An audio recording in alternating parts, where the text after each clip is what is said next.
నమస్తే, welcome to Andhraprabha. నేను శిశిర. ఈరోజు గేమ్ చేంజర్ సినిమా రిలీజ్ అయింది. సో సినిమా హిట్టా ఫట్టా అంటే చాలామంది అంటే చాలా రకాలుగా కామెంట్స్ చేస్తున్నారు. అసలు ఈ సినిమా విశేషాలు ఏంటి, అసలు సంక్రాంతికి రాబోతున్న సినిమాల గురించి కూడా మనం మాట్లాడుకుందాం. మనతో పాటు ఉన్నారు ప్రస్తుతం ప్రొడ్యూసర్ నట్టి కుమార్ గారు. ఆయన అడిగి తెలుసుకుందాం. నమస్తే అండి. ఇప్పుడు అంటే గేమ్ చేంజర్ సినిమా ఈరోజు రిలీజ్ అయింది. సో అంటే ఆ సినిమా హిట్ అంటారా, లేకపోతే అంటే సినిమా ఫ్లాప్ అంటారా? అసలు ఇప్పుడు సంక్రాంతికి ఇంకా సినిమాలు కూడా రిలీజ్ అవుతున్నాయి. హిట్ ఫట్ అని ఇప్పుడు మనం చెప్పలేం. Number 1, first date is wrong.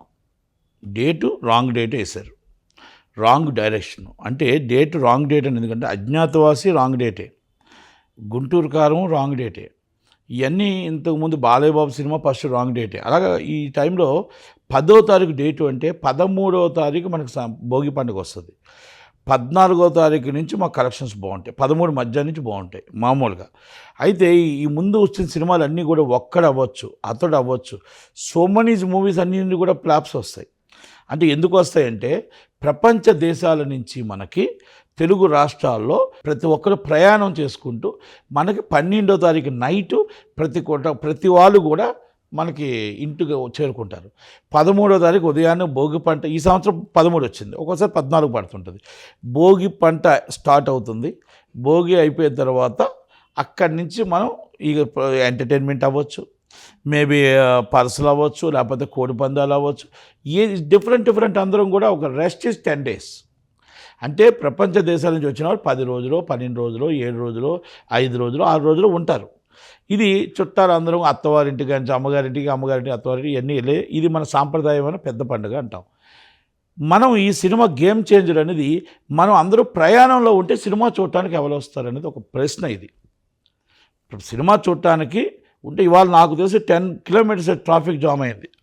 Vijayawada highway 10 kilometers traffic jam అయింది. అంటే అందరూ ప్రయాణం చేస్తున్నారు. అందరు సంక్రాంతికి వెళ్తారు. ఇక్కడ ఇప్పుడు తెలంగాణ నుంచి అందరూ కూడా ఊళ్ళకి వెళ్తారు.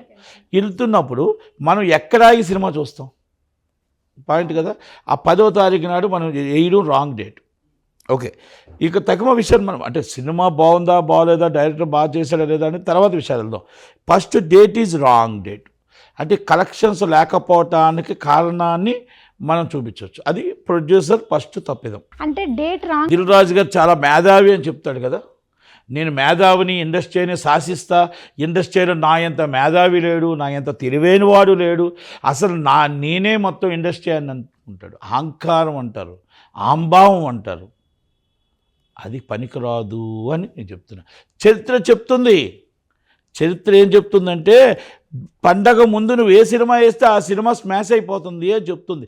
ఒక అజ్ఞాతవాసి, ఒక అతడు, ఒక్కడు, అలాగే మనకు గుంటూరు కారం, అలాగే బాలయ్యబాబు సినిమాలు, సో మెనీ మూవీస్ 10th అనే డేట్లో మనకి ఎప్పుడు లాస్ 9th or 10th లాసే వచ్చాయి.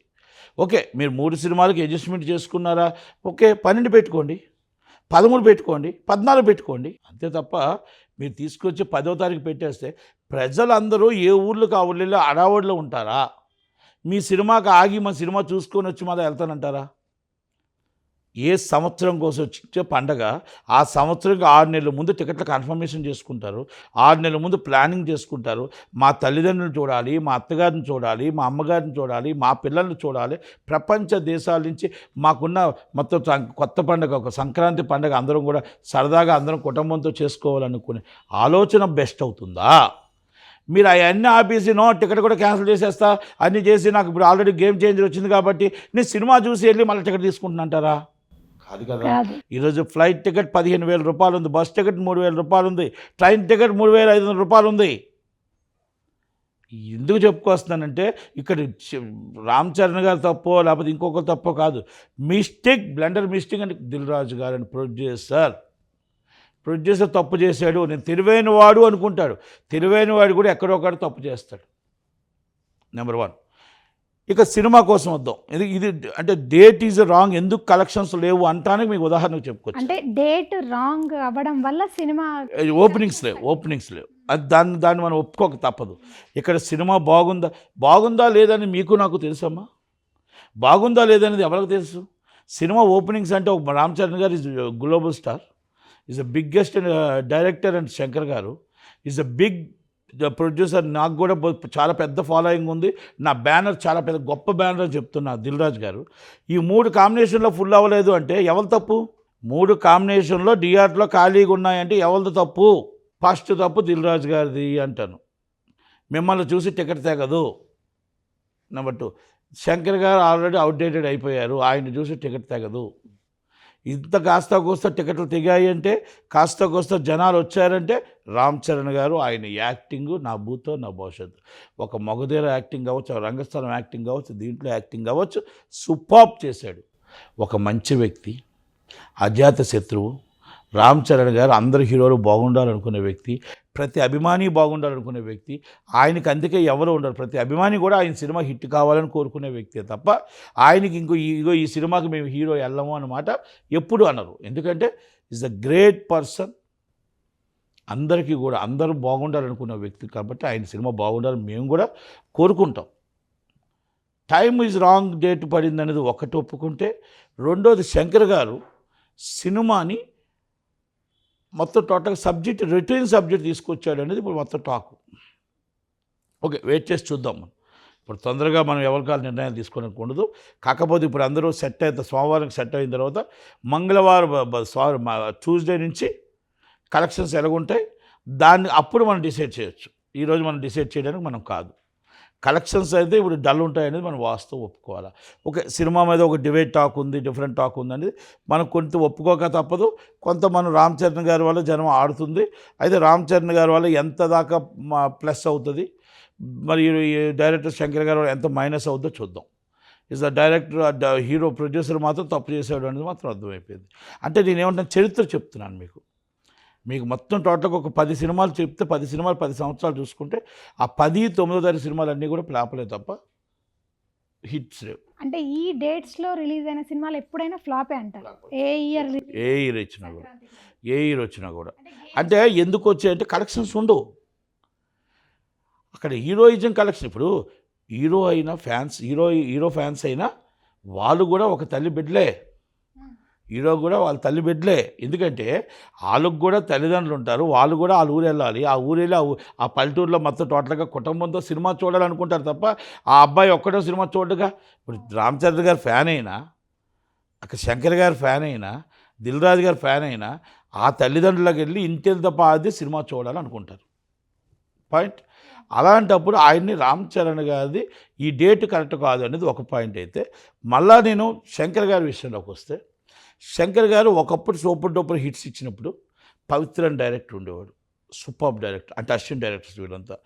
అలాంటిది టాప్ మోస్ట్ కో డైరెక్టర్లు, అసిస్టెంట్ డైరెక్టర్లు అందరూ కూడా బయటకు వచ్చేసారు. వచ్చిన తర్వాత ఇక కథ రచయిత కానీ ఇంకోళ్ళు కానీ బయటకు వస్తాడు, స్క్రీన్ ప్లే కానీ డెవలపింగ్ కానీ అన్నీ బయటకు వస్తాడు. ఈ శంకర్ గారిది దీంట్లో ఏమంటున్నారంటే జెంటిల్మెన్నే రిపీట్ చేశారు అంటున్నారు.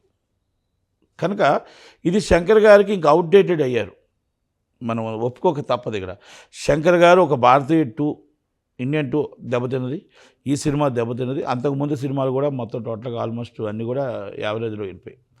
అంటే రామ్ గోపాల్ వర్మ గారు ఉన్నారు, ఒకప్పుడు సూపర్ డూపర్ హిట్స్ ఇచ్చిన రామ్ గోపాల్ వర్మ గారు ఇప్పుడు ఎందుకు హిట్స్ ఇవ్వలేకపోయారని అంటే, ఒక కృష్ణవంశీ గారు, ఒక పూరి జగన్నాథ్ గారు, ఈ so many directors, Ajay Bhupathi గారు, ఆ టాప్ డైరెక్టర్స్ అందరూ ఆయన అసిస్టెంట్లే, అందరూ బయటికి వెళ్ళిపోయారు. అప్పుడు ఆటోమేటిక్గా ఇక్కడ మొత్తం ఇది అయిపోయింది. దాసరి నారాయణరావు గారు, ర్యాలింగ్ నరసింహరావు గారు, రవిరాజ్ పెన్శెట్టి గారు, సురేష్ కృష్ణ గారు, ఈ సో మెనీ డైరెక్టర్స్ అందరూ ఆయన టాప్ డైరెక్టర్స్ అందరూ అక్కడ ఉంటప్పుడు ఆయనకు అప్పుడు టాప్ సూపర్ డూపర్ హిట్స్ వచ్చాయి. తర్వాత ఒక్కొక్కరు వెళ్తాడు, మళ్ళీ కొత్త వాళ్ళు వచ్చేటప్పుడు కొత్త వాళ్ళు మళ్ళీ డెవలప్ అయ్యి అన్నీ వచ్చేటప్పుడు కొంచెం టైం పడుతుంది. అంటే ఇవన్నీ నేను ఎందుకు చెప్తానంటే, ఒక డైరెక్టర్గా రాజమౌళి గారు ఇప్పుడు టాప్లో ఉన్నారు. ఇప్పుడు అంతకన్నా డెవలప్ అయిన వాళ్ళు ప్రశాంత్ నీల్ గారు, అలాగే లోకేష్ కనకరాజు గారు, అలాగే మనం టోటల్గా ఇక్కడ డిఫరెంట్ చూసుకొని సుకుమార్ గారు, అలాగే ఇంకా డిఫరెంట్ డైరెక్టర్స్ వచ్చేసారు. అది మన అర్జున్ రెడ్డి డైరెక్టర్, ఆయన వచ్చారు. ఇలా మొత్తం చాలామంది డైరెక్టర్స్, టాప్ డైరెక్టర్స్ వచ్చేసారు. అవి వచ్చి టాప్ డైరెక్టర్స్ వచ్చేటప్పటికి ఏమవుతుందంటే పెద్దవాళ్ళు ఆటోమేటిక్గా డౌన్ఫాల్ అవుతారు. అంటే రామ్ గోపాల్ వర్మ గారు డౌన్ఫాల్ అయినా, ఒక శంకర్ గారు డౌన్ఫాల్ అయినా, ఇది హీరోయిజం అనేది ఆయన ఎక్కడ తగ్గలే. రామ్ చరణ్ గారు హీరోయిజం తగ్గలే. హీరోయిజంలో మొత్తం ఒక నా భూతో నా భవిష్యత్తు అంత బాగా యాక్ట్ చేశాడు. యాక్టింగ్కి న్యాయం చేశారు. థింగ్ న్యాయం చేశాడు. అంతకన్నా ఆయన ఇప్పుడు కథలో దోర్డు కదా, హీరోగా ఆయన న్యాయం చేశాడా లేదా అని చూడాలి. ప్రొడ్యూసర్గా మీరు సినిమా థియేటర్లో వేసారా లేదా, ప్రొడ్యూసర్గా మీరు కరెక్ట్గా టైంకి డేట్ వేసారా లేదా, ప్రొడ్యూసర్గా మీరు థియేటర్లో సినిమా స్క్రీనింగ్ అయ్యిందా లేదా అనేది ప్రొడ్యూసర్ బాధ్యత. దాన్ని సినిమా జనాలు రప్పించే పని మీరు డైరెక్టర్గా ఆ కథను మెప్పించారా లేదా అని డైరెక్టర్ పని. అంటే మీరు ఇందాక అన్నారు కదా శంకర్ గారి సినిమా అంటే పాత స్టోరీయే ఉంది అని అంటున్నారని. ఒకవేళ ఈ సినిమాని 12th రిలీజ్ చేసిన 13th రిలీజ్ చేసిన సినిమా హిట్ అయ్యేదంటారా? కలెక్షన్ పరంగా డేట్ రాంగ్. సినిమా బాగుందా లేదనేది ఈరోజు మనం ఫాస్ట్ డిసిషన్ మనం తీసుకోలేం. ఇప్పుడు రాత్రి మనం డిసిషన్ తీసుకోలేం. ఒకరికి నచ్చవచ్చు, ఒకరికి నచ్చకపోవచ్చు. అది కాదు, దేవరా సినిమా ఫ్లాప్ అన్నారు, సూపర్ డూపర్ హిట్ అయి కూర్చుంది. అందుకే నేనేం చెప్తున్నా మీకు, ఇప్పుడు సినిమాని మనం ఈరోజు జడ్జిమెంట్ చేయలేం. సినిమా మంగళవారం నాడు జడ్జిమెంట్ చేయొచ్చు. ఇప్పుడు అందరూ ప్రయాణాల్లో ఉన్నారు, అడావాడిలో ఉన్నారు, ప్రపంచవ్యాప్తంగా ప్రయాణాల్లో అడావాడిలో ఉన్నారు. కాబట్టి జడ్జిమెంట్ ఇప్పుడు చెప్పడం రాంగు. మనం కలెక్షన్ లేదు అనేది వివరించగలం, కానీ ఇప్పుడు సబ్జెక్ట్ బాగుందా లేదా, సినిమా ఆడుతుందా ఆడదా అనేది ట్యూస్డే మనం డిసైడ్ చేయగలం. ఎందుకంటే ట్యూస్డేకి 12వ తారీఖు నాడు డాకు మహారాజ్ వస్తుంది, మళ్ళీ 14వ తారీఖు నాడు బుధవారం నాడు సంక్రాంతికి వస్తుంది, మంగళవారం నాడు సంక్రాంతికి వస్తుంది. అప్పుడు 3 సినిమాలో ఏది బెస్ట్ సినిమా, ఏది బాగుంది సినిమా కలెక్షన్ అని చెప్పగలుగుతాం మనం. ఇప్పుడు మనం ఏం చెప్పలేం. ఇప్పుడు ఎందుకు డేటు కలెక్షన్ ఎందుకు లేదు, థియేటర్లు ఎందుకు ఖాళీ ఉన్నాయి, అసలు ఎంత దారుణంగా జనాలు ఎందుకు రాలేదు అంటానికి వివరణ చెప్పగలిగాను నేను. పండగ ఎఫెక్ట్ అంటారు. 100% పండగ ఎఫెక్ట్. ఫ్యాన్ ఉన్నాడు కూడా పండగ రాడుకి వెళ్తారు కదమ్మా. ఫ్యాన్స్ అన్నలు కూడా ఇప్పుడు హైదరాబాద్ నుంచి విజయవాడ వెళ్ళాలి, లేకపోతే వైజాగ్ వెళ్ళాలి, లేకపోతే శ్రీకాకుళం వెళ్ళాలి, లేకపోతే హైదరాబాద్ నుంచి మనం కర్నూలు వెళ్ళాలి, హైదరాబాద్ నుంచి మనం వరంగల్ వెళ్ళాలి, కరీంనగర్ వెళ్ళాలి, నిజామాబాద్ వెళ్ళాలి. ఎవరి కాలు ప్రయాణాలు మొదలు పెడతారు. సోమవారం మధ్యాహ్నంకి అన్నీ ఆదివారం నైట్కి అయిపోతుంది. సోమవారం ఉదయాన్నే మొత్తం టోటల్గా భోగి పండుగ చేసుకొని కుటుంబం అంతా కలిసి మంగళవారం నుంచి స్టార్ట్ అవుతారు. 3 సినిమాలు చూస్తారు కంపల్సరీ. ఓకే అండి, thank you so much. Thank you.